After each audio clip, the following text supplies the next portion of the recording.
The Lord be with you.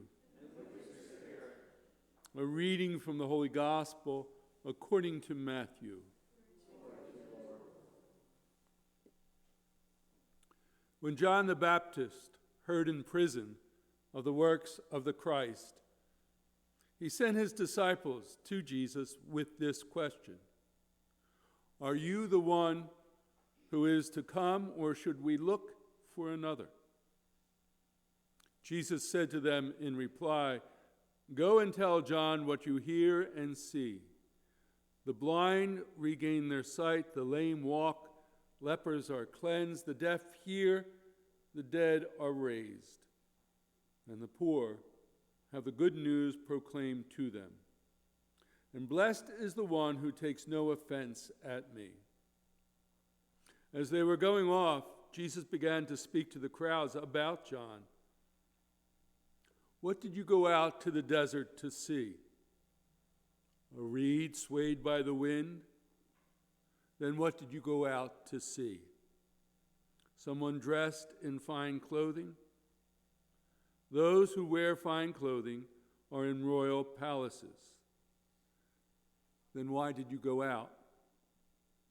To see a prophet? Yes, I tell you, and more than a prophet.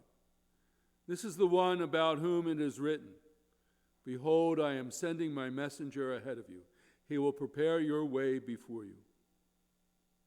Amen, I say to you, among those born of women, there has been none greater than John the Baptist.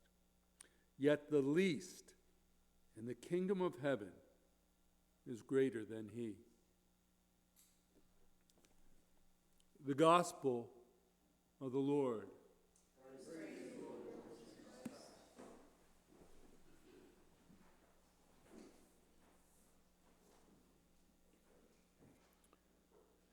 Say to those who are frightened, "Be strong, fear not. Here is your God." Those words of Isaiah were meant for the Israelites who were exiled in Babylon. They feared that their God had totally abandoned them, and they so desperately needed to hear Isaiah's words of hope. Say to those who are frightened, "Fear not, be strong. Here is your God." I think there are many in the world today who fear that God has abandoned them. I don't want to be a prophet of doom, which is a tough thing to do anyway when you're wearing pink. But even though we are so fortunate to live on this little island, which is distant from violence, the violence of poverty and of war, we still can get caught up in what seems to be an endless cycle of ugly, divisive politics. And more we have to face the reality of climate change and the insecurity of an uncertain economy and the inability to eliminate deadly viruses. And we can be disheartened by the folks in our own family who no longer practice our faith. Some turned away because of a failed marriage with feelings of being abandoned by both God and the church. Some have turned away simply because it's hard to believe in God in the midst of a secular world that has abandoned the very idea of the divine.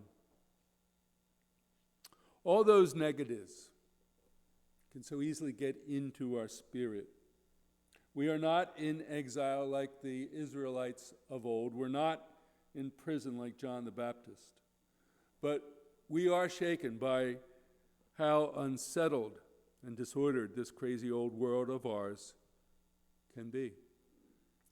And we, as St. John the Baptist in today's gospel did, we may begin to doubt what we know is true.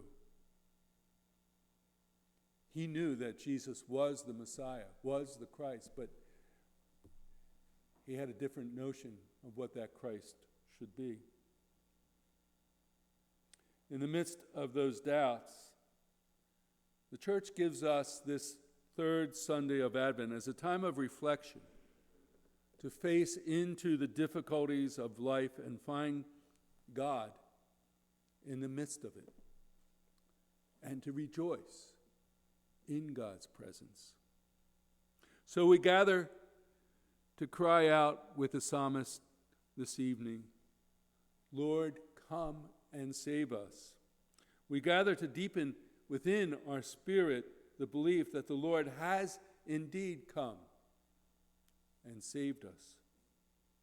My sense is that we who continue to gather for the Eucharist each week have grown in faith. And having grown close to Jesus, we trust that in him, God will keep faith with us forever. It is in and through this gathering that we find the strength and the inspiration to realize that God is always with us, no matter what we face in the world. For we know that in God's kingdom, as Isaiah reminds us, we will meet with joy and gladness, and that sorrow and mourning will flee. Say to those whose hearts are frightened, be strong, fear not.